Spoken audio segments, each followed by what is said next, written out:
Hello everybody. ये वाला chapter होगा स्विंग ट्रेडिंग के बारे में। ये चैप्टर में एक वीडियो में आपको ए टू जेड सब कुछ पता लग जाएगा। मैं इसको पार्ट से नहीं कर रहा हूं, तो एक आध घंटे का सेशन होगा। यहाँ पे आपको स्विंग ट्रेडिंग के बारे में ए टू जेड पता लग जाएगा। बेसिक, एडवांस, इंटरमीडिएट हर एक लेवल आपका क्लियर हो जाएगा। प्लस आप बिल्कुल रेडी हो जाएंगे स्विंग ट्रेड करने के लिए। क्या है ना, डेली ट्रेडिंग हम जो करते हैं, इंट्राडे ट्रेडिंग, डिलीवरी ट्रेडिंग, हर एक अलग जगह पे होता है, अपने जगह पे होता है। लेकिन स्विंग ट्रेडिंग हर एक ट्रेडर करना पसंद करता है, क्योंकि ये हेक्टिक फ्री होता है। हेक्टिक फ्री, इनमें स्क्रीन ऑन टाइम कम रहता है। आपने एक स्टॉक निकाला, आपने एक ट्रेड निकाला, आप ट्रेड पे बैठ गए, आराम से आप बैठ गए। तो स्विंग ट्रेडिंग हर किसी को बहुत अच्छा लगता है। तो हम सब कुछ ये चैप्टर में क्लियर करेंगे। और सेम टू सेम, क्योंकि एवर गोइंग आपका ये कोर्स है, 6 महीने का वैलिडिटी है, तो स्विंग ट्रेडिंग में भी बहुत सारे टिप्स एंड ट्रिक्स होते हैं। टाइम जैसे बढ़ता जाएगा, मेरा फ्रंट टेस्टिंग का रिजल्ट और अच्छा आता रहेगा। मैं आप लोगों के साथ ये वाला चैप्टर में जरूर शेयर करूंगा आने वाले टाइम पे, ठीक है। अभी फिलहाल फोकस करते हैं स्विंग ट्रेडिंग क्या होगा। स्विंग ट्रेडिंग में बेसिक को छोड़ देता हूं जी, क्या है नहीं है, कितना टाइम फ्रेम में देखना चाहिए, ये सब छोड़ के मैं प्रॉपर एनालिसिस पे आता हूं। कैसे आपको एनालिसिस करना होगा स्विंग ट्रेडिंग में, कैसे आप स्टॉक्स निकालेंगे, जो बहुत बड़ा सवाल आ जाता है। How to select stock for swing trading, ठीक है। आपको कैसे ट्रेड निकालना है, क्वालिटी ट्रेड, कैसे क्या क्या मेथड्स देखना है, क्या स्ट्रेटजीज होगा, सब कुछ हम डिस्कस करेंगे, ठीक है। तो लेट्स बिगिन द चैप्टर। हर एक चीज का अलग अलग सिस्टम होता है, तो एक बात याद रखिएगा, ये सब कुछ सिस्टमोलॉजी है। तो मतलब 100% कुछ नहीं होता है। स्विंग ट्रेडिंग में भी लॉसेस होता है, स्विंग ट्रेडिंग में भी एसएल आपको लेना पड़ेगा। ये बात याद रखिएगा। स्विंग ट्रेडिंग है, इसका मतलब ये नहीं कि टाइमिंग ज्यादा है तो हमें प्रॉफिट ही होगा। नहीं, हो सकता है ओवरनाइट कुछ ऐसा न्यूज आ जाए, आपका ओवरनाइट पोजीशन है, हो सकता है एक हफ्ते बाद ऐसा कुछ न्यूज रिलाई हो जाए जहां पे आपको दिक्कत आ सकता है, तो उस जगह पे आपको लॉसेस लेना पड़ेगा। तो एसएल हमेशा इंपॉर्टेंट है। हर एक चैप्टर में आपको बताया हूं, ये भी वही बताऊंगा कि एसएल को लगा के ही स्विंग ट्रेडिंग किया कीजिए, ठीक है। ओके, फोकस करते हैं। और जो भी आप जानते हैं, आधा घंटा 1 घंटे के लिए उसको भूल जाइए और फोकस कीजिए। मैं आपको जो बता रहा हूं, उसके बाद आप खुद दोनों तराजू पे लेके डिसाइड कीजिएगा क्या आपको ओल्ड मेथड पे जाना है या न्यू मेथड पे। Okay, let's start the chapter, ठीक है। Okay, swing trading. Swing trading में सबसे इंपॉर्टेंट जो चीज है ना, लोग जो बेसिक और सबसे इंपॉर्टेंट जो चीज है उसी को कभी कभी भूल जाते हैं। पता है क्या? इसका नाम स्विंग। स्विंग ट्रेडिंग में स्विंग से ज्यादा इंपॉर्टेंट कुछ नहीं होता। 1 स्विंग टू 2 स्विंग, इससे ज्यादा इंपॉर्टेंट कुछ नहीं होता स्विंग ट्रेडिंग में।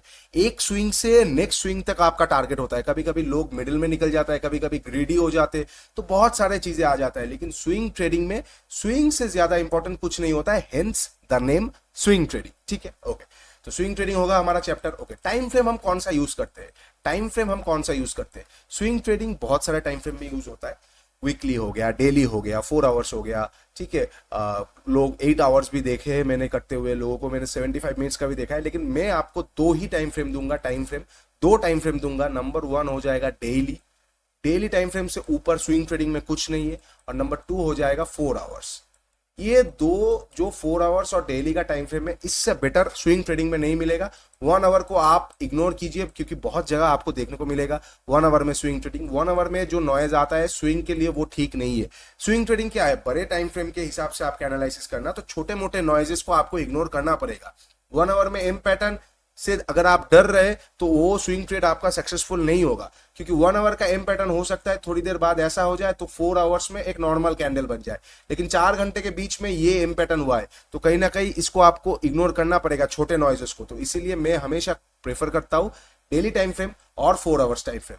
एनालिसिस आप वीकली टाइम फ्रेम से चालू कर सकते हैं कि वीकली में आपने ट्रेंड, मार्केट का स्ट्रेंथ सब कुछ देखा, लेकिन ट्रेड लेने के टाइम पे डेली और 4 आवर्स का टाइम फ्रेम ही आपका साथी होने वाला है स्विंग ट्रेडिंग में, ठीक है। ओके, सब कुछ हटा देता हूं। ओके, ये हो गया, हमने टाइम फ्रेम के बारे में बता लिया। और सबसे इंपॉर्टेंट क्या है स्विंग ट्रेडिंग में, स्विंग, ये हमने जान लिया। अभी आपको चीजों को समझना है कि कब स्विंग ट्रेडिंग करना है, कौन से इंस्ट्रूमेंट पे करना है, कैसे करना है, ये सारी चीज। देखिए, मैं आपके लिए कुछ डूज एंड डोंट्स दे देता हूं, ठीक है।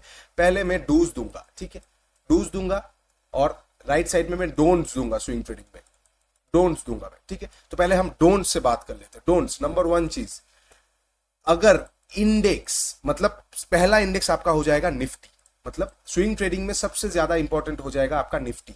ये इंडेक्स के ऊपर कुछ नहीं होगा। तो अगर निफ्टी बेयरिश है तो स्विंग ट्रेड आपका सक्सेस का रेशियो ऑलरेडी 50% डाउन हो चुका है, ठीक है। ये बात याद रखेगा, ये डोंट है कि स्विंग ट्रेडिंग आपको कब नहीं करना है, जब निफ्टी बेयरिश रहेगा तब आपको स्विंग ट्रेडिंग नहीं करना है। अब निफ्टी कैसे बेयरिश रहता है वो तो आप एसएमसी से निकाल ही पाएंगे कि अगर निफ्टी में आपको एसएमसी में दिख रहा है कि चेंज ऑफ कैरेक्टर हुआ है और निफ्टी अब डाउन ट्रेंड में आ चुका है और डाउन ट्रेंड में कॉन्स्टेंटली ब्रेक ऑफ स्ट्रक्चर्स आ रहा है, तो जितना ही भले निफ्टी सपोर्ट के आसपास आ जाए, जब तक निफ्टी में फिर से चेंज ऑफ कैरेक्टर नहीं आएगा तब तक हम वहां पे स्विंग ट्रेडिंग में एंट्री नहीं करेंगे, क्योंकि निफ्टी हमें बुलिश चाहिए फॉर स्विंग ट्रेडिंग। क्या होगा ना, कभी कभी ऐसा हो जाता है अगर निफ्टी बेयरिश में आप स्विंग ट्रेडिंग लेंगे, सपोज निफ्टी बेयरिश है लेकिन उसका भी तो एक सपोर्ट है, सपोज निफ्टी इस तरह से अब बेयरिश ट्रेंड में चल रहा है लेकिन यहाँ पे एक सपोर्ट है, तो सपोर्ट के सामने आ गया और यहाँ से निफ्टी थोड़ा सा घूमने की कोशिश कर रहा है, तब आपने कोई स्विंग ट्रेड ले लिया, तो क्या होगा ना, आपका स्विंग ट्रेड 2-3% जाएगा, निफ्टी ऊपर ज्यादा खींच लेगा इंडेक्स मैनेजमेंट की वजह से,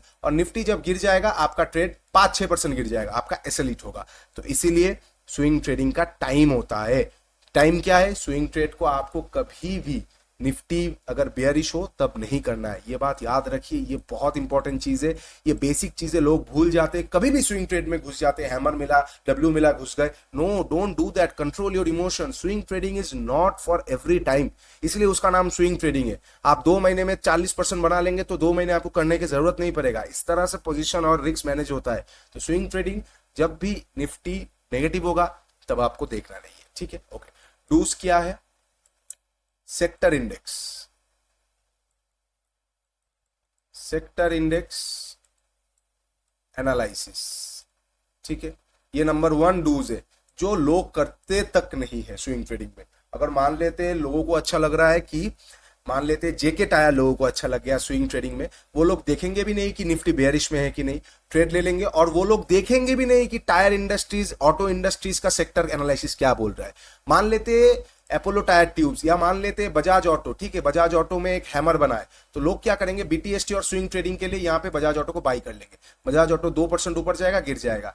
वेरएज आप अगर जाके उसका ऑटो सेक्टर देखेंगे तो ऑटो सेक्टर बेयरिश है, वहां पे स्विंग ट्रेड बिल्कुल भी एप्लीकेबल नहीं आता है, ठीक है। मतलब डूज क्या हो जाएगा, जो भी आपको स्टॉक पे ट्रेड करना हो, अगर आपको रिलायंस पे करना हो तो आपको ऑयल इंडस्ट्रीज देखना पड़ेगा, अगर आपको पेपर में करना है तो पेपर इंडस्ट्रीज देखिए, कॉटन में करना है तो कॉटन इंडस्ट्रीज देखिए, ठीक है, टेक्सटाइल में करना है तो टेक्सटाइल इंडस्ट्रीज देखिए, सीमेंट देखना है सीमेंट इंडस्ट्रीज देखिए, मेटल देखना है तो मेटल इंडस्ट्रीज देखिए, अगर आप टायर में कर रहे हैं, ट्यूब्स में कर रहे हैं, ऑटो में कर रहे हैं तो ऑटो इंडस्ट्रीज देखिए, फार्मा है फार्मा इंडस्ट्रीज, आईटी है आईटी इंडस्ट्रीज। इंडस्ट्रीज तो है हमारे पास, सेक्टर तो बहुत है, एफएमसीजी से लेके मेटल से लेके सेक्टर भरा पड़ा हुआ है। ये सेक्टर का इंडेक्स क्यों दिया हुआ है, आप मेरे को बताइए, सेक्टर का इंडेक्स क्यों देते हैं, सेक्टर का इंडेक्स पे एनालिसिस क्यों ना करें हम। अगर आपके पास एक चार्ट है उसको इस्तेमाल कीजिए। लोग ये भूल जाते हैं, पूरी तरीके से लोग भूल जाते हैं कि सेक्टर का एनालिसिस भी इंपॉर्टेंट होता है।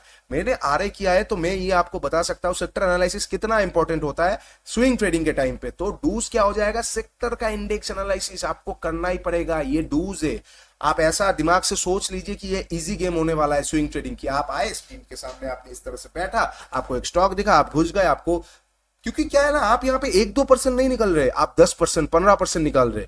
अब 15% लोगों का साल पे आता है, साल पे बैंक का एफडी रेट आता है 6%, 10% इंडस्ट्री स्टैंडर्ड रेट से ज्यादा है। मतलब ऐसा माना जाता है कोई भी एडवाइजर या फिर कोई भी व्यक्ति अगर साल में 10-12% से ज्यादा का रिटर्न जनरेट कर पा रहा है तो वो फिनेंशियली स्टेबल है और वो फिनेंशियली एडुकेटेड है। इतना पावर है उसके पास कि वो 10% तक मार्केट से निकाल सकता है। तो 10% का इतना वैल्यू है, तो आप वहां पे स्विंग ट्रेडिंग में 10-15-20% निकाल रहे, तो आप इतना सा एफर्ट देंगे कि आएंगे स्टॉक दिखेंगे ले लेंगे, तो होगा नहीं। Swing trading is a tough game.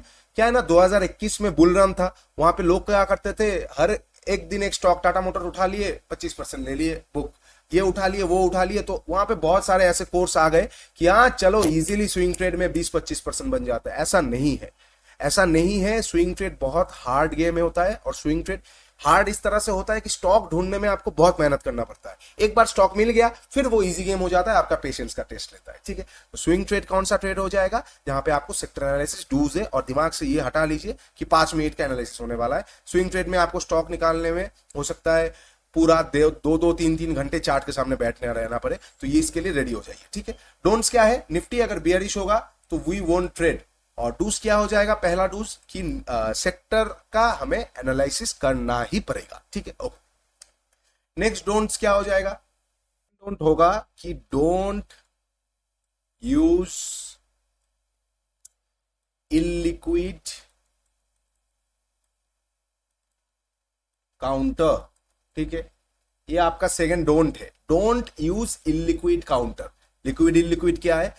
जो स्टॉक इलिक्विड है उस पे आप स्विंग ट्रेडिंग करने मत जाइए, उसमें आपका फंसने का चांसेस बहुत हद तक हाई हो जाएगा अगर वो सर्किट मारने लगा। अब सर्किट हो गया तो बढ़िया है, आप निकल गए एक आध बार, लेकिन अगर लोअर सर्किट में आ गया तो आप निकल नहीं पाएंगे, ठीक है।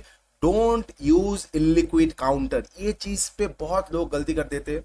मान लेते हैं एक न्यूज आ गया फलाना ढमकाना शेयर, ठीक है, ये एबीसी शेयर लिमिटेड, अब उसका लिक्विडिटी बहुत लो है, उसमें लोग काम नहीं कर रहे, लेकिन आपको टेक्निकल पैटर्न दिख रहा है, टेक्निकल पैटर्न दिख रहा है ये वाला, टेक्निकल पैटर्न आपको दिख रहा है ये वाला, यहाँ पे है, और एक ब्रेकआउट हुआ, रिटेस्ट हुआ, ऐसे जा रहा है और ऐसे ब्रेकआउट हो रहा है। मतलब क्या हो रहा है, यहाँ पे एक ब्रेकआउट हुआ है, रिटेस्ट हुआ है, ऐसे जा रहा है, ऐसे भी यहाँ पे ब्रेकआउट हो रहा है, तो कहीं ना कहीं आप यहाँ पे एंट्री करेंगे, यहाँ का एसएल आपका टारगेट यहाँ तक का, ये स्विंग ट्रेड होगा। और ये एक एबीसी काउंटर है जो कि इलिक्विड है, लेकिन आप ये नहीं समझ पा रहे क्योंकि वो इलिक्विड है, ये पैटर्न बनाना एक मैनिपुलेशंस जैसा हो जाएगा, एक ऑपरेटर के लिए बाएं हाथ का खेल होगा क्योंकि इलिक्विड है काउंटर। तो ये पैटर्न बनाया गया हुआ है, इतना इलिक्विड है, आप यहाँ पे जैसे हेवी क्वांटिटी एंट्री करेंगे मार्केट हो सकता है यहाँ से रिवर्स आ जाए, फिर नया पैटर्न बना दे। तो इलिक्विड काउंटर मैनिपुलेटिव होता है, इलिक्विड काउंटर में do not enter unless and until आप बहुत प्रो प्लेयर हो जाएंगे, ठीक है। तो never, don't use illiquid counters, ठीक है। ओके, नंबर 2 डूज क्या हो जाएगा? डू चेक वॉल्यूम, ठीक है। डू चेक वॉल्यूम मतलब कोई भी स्टॉक में एंट्री करने से पहले आपको देखना पड़ेगा वॉल्यूम इंक्रीज हो रहा है, वॉल्यूम डिक्रीज हो रहा है, वॉल्यूम सेम है, वॉल्यूम कौन सा दिन इंक्रीज हुआ सबसे ज्यादा, वॉल्यूम कौन सा दिन सबसे ज्यादा डिक्रीज हुआ। जैसे मैंने वॉल्यूम के चैप्टर में आप लोगों के साथ शेयर किया है, तो आप लोग जाएंगे तो आप लोग वहां पे देख को आप लोगों को मिलेगा, ऑब्वियसली आप लोगों ने देखा भी है वॉल्यूम वाला चैप्टर में कैसे हमने डिस्कस किया है वॉल्यूम को कैसे एनालिसिस करना है। और स्विंग ट्रेडिंग में वहां पे भी ग्लिम्स था स्विंग ट्रेडिंग का, कैसे हमें स्विंग ट्रेडिंग में लास्ट स्विंग्स को पकड़ के चलना है, लास्ट वॉल्यूम वाला जगह को देख के चलना है। तो ये सारी चीज वॉल्यूम को आपको चेक करके चलना पड़ेगा स्विंग ट्रेडिंग में, वॉल्यूम का पार्टिसिपेशन कैसा आ रहा है मार्केट पे, ठीक है। ये नंबर 2 हमारा डूज हो जाएगा। ओके, नंबर 3 डोंट्स क्या हो जाएगा? नेवर, बहुत इंपॉर्टेंट है, सुन लीजिए, नेवर एवर प्ले, मैं प्ले बोल रहा हूं, आप ट्रेड बोल सकते हैं, ठीक है। नेवर एवर ट्रेड में बोल देता हूं, इसको मैं इस तरफ कर देता हूं, ठीक है, 3 नंबर को इस तरफ कर देता हूं। Never trade in news stocks, ये बात लोग बार बार भूल जाते हैं। Never trade in news stocks, क्योंकि न्यूज मतलब न्यू नहीं, नया वाला नहीं बोल रहा हूं, न्यूज मतलब जो न्यूज में आता है, ठीक है, जो विचारों में आता है लोगों का, जहां पे टीवी में स्क्रीन में न्यूज में जो स्टॉक्स आता है, never ever trade in news stocks, ठीक है, ये बात याद रखेगा। हाँ, कोई रिसर्च एनालिस्ट टीवी में आके आपको रिकमेंड कर दिया, वो अलग बात है, वो आप रिकमेंडेशन आपने सुना, आपने खुद का रिसर्च किया, उसके बाद आप ले सकते हैं, बाई करे सेल करे अलग बात है। लेकिन कोई स्टॉक का न्यूज आने वाला है, मान लीजिए रिसर्च रिपोर्ट आने वाला है, मान लीजिए अर्निंग आने वाला है, मान लीजिए कुछ और आने वाला है जो कि अनश्योर है, बहुत बहुत ज्यादा वॉलेटाइल हो जाएगा, तो न्यूज बेसिस स्टॉक्स पे कभी भी स्विंग ट्रेड करने मत जाइए। ओवरनाइट ऐसा न्यूज आएगा, जिंदगी खराब हो जाएगा मेरे दोस्त, आप निकल नहीं पाएंगे। मेरे साथ हुआ है, इसलिए मैं आपको बोल रहा हूं। डिक्सन टेक्नोलॉजीज हो गया, एसबीआई लाइफ इंश्योरेंस हो गया, इस तरह का स्टॉक्स पे जब न्यूज के पहले मैंने अपने क्लाइंट्स का ट्रेड सौदा दिया था, जोर जबरदस्ती बहुत बार समझाने के बाद भी स्टॉक्स एक एक दिन में 12-14% गिरा था, काट नहीं पाए अपना सौदा और 3 महीने तक पोजीशन को होल्ड कर बैठे और बहुत ज्यादा घाटा में, नुकसान में उसको सेल करना पड़ा। तो इसीलिए कभी भी न्यूज वाले स्टॉक पे ट्रेड नहीं करना है, ये बात जरूर याद रखिएगा, ठीक है। ओके, नंबर 3 डूज क्या हो जाएगा? Do diversify.